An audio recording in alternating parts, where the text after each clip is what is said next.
अरे वो देखो, मानव भैया आ गए। मानव भैया?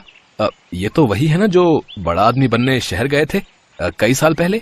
हाँ, चलो चलकर देखते हैं कि ये वापस क्यों आए हैं।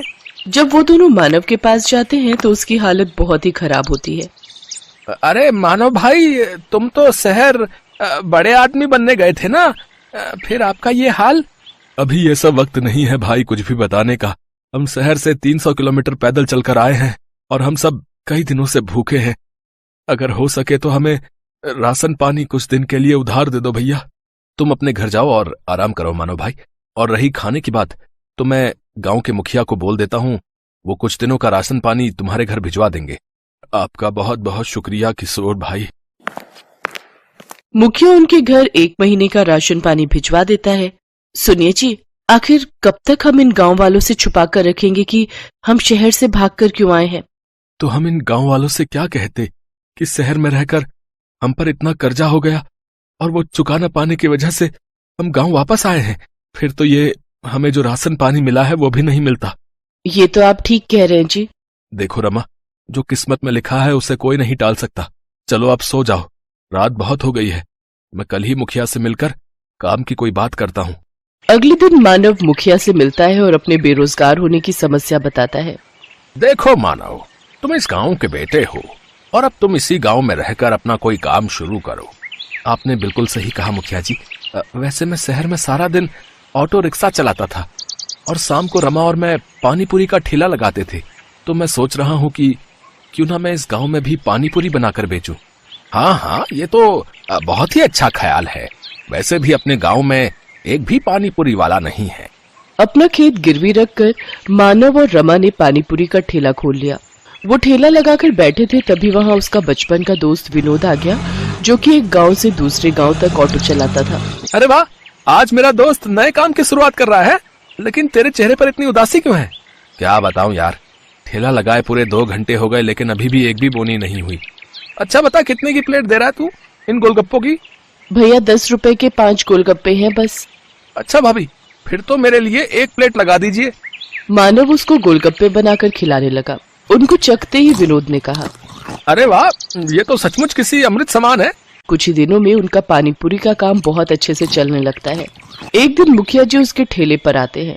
मानव, मैं तुमसे एक बात कहना चाहता हूँ। जी कहिए मुखिया जी। मानव, तुम्हारी पानी पूरी आसपास के गांव में भी बहुत प्रसिद्ध है। मैं चाहता हूँ कि तुम ढेर सारी पानी पूरी बनाओ और गांव के और आसपास के गांव वालों को भी ये पानी पूरी खिलाओ और आने वाले चुनाव में मेरे नाम का प्रचार करो। क्यों नहीं मुखिया जी, आपने मेरी मदद उस वक्त की थी जब मैं खाली हाथ इस गांव से लौटा था, तो भला मैं आपको इनकार कैसे कर सकता हूँ।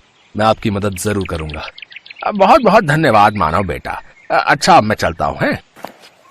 आपने हाँ तो कर दीजिए, लेकिन अब हम इतनी सारी पानी पूरी बनाएंगे कैसे? हमारे पास सामान के लिए इतने पैसे कहाँ से आएंगे? अब हमें अपने गिरवी रखे खेत को बेचना होगा। ये आप कैसी बातें कर रहे हैं जी?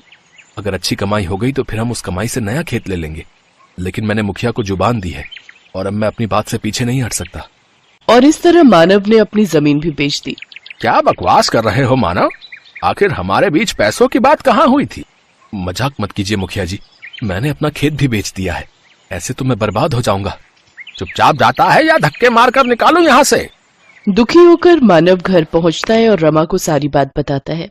अब तो हम लोग भूखे मर जाएंगे जी, जो बचा खुचा था वो भी हमने बेच दिया। मानव और मुखिया के झगड़े का पता सारे गांव में लग जाता है और अब कोई भी मानव के ठेले पर पानी पूरी खाने नहीं आता। एक रोज विनोद मानव के घर आता है और कहता है, मानो मैं कुछ दिनों के लिए किसी काम से शहर जा रहा हूँ, तब तक मैं अपना ये ऑटो रिक्शा यहीं छोड़कर जा रहा हूँ। इस गांव में इकलौते तुम ही हो जो ऑटो चलाना जानते हो। जब तक मैं वापस नहीं आ जाता तुम इसे अपने ही पास रखो। अगर तुम्हें कोई परेशानी ना हो तो क्या मैं कुछ दिनों के लिए तुम्हारे इस ऑटो का इस्तेमाल कर सकता हूँ भैया? हाँ हाँ, क्यों नहीं। अरे ये भी कोई पूछने की बात है? इतना कहकर विनोद वहां से चला जाता है। सुनिए जी, मुखिया जी ने जो ढेर सारी पानी पूरी बनवाई थी, क्यों ना हम उन पानी पूरियों को ऑटो में ले जाकर आसपास के गांव में बेचें? मानव रमा के साथ मिलकर गांव-गांव घूमकर अपनी बनाई हुई पानी पूरी बेचने लगा।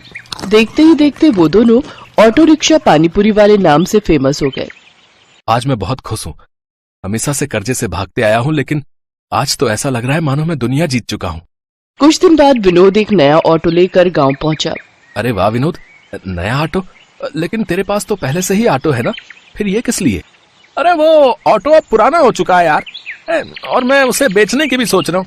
मैं अब एक गांव से दूसरे गांव की सवारियां छोड़ने की बजाय गांव से शहर तक की सवारियों को छोड़ूंगा।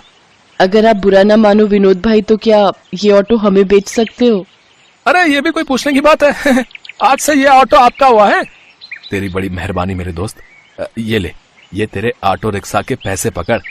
रमा और मानव तो ऑटो पाकर बहुत खुश थे। अब वो दोनों सारा दिन एक गांव से दूसरे गांव घूम घूम कर पानीपुरी बेचा करते थे और लोग बड़ी आस लगाकर उनकी पानीपुरी के इंतजार में बैठा करते थे। उनका व्यापार अब बहुत अच्छा चलने लगा और उन्हें अच्छी आमदनी होने लगी।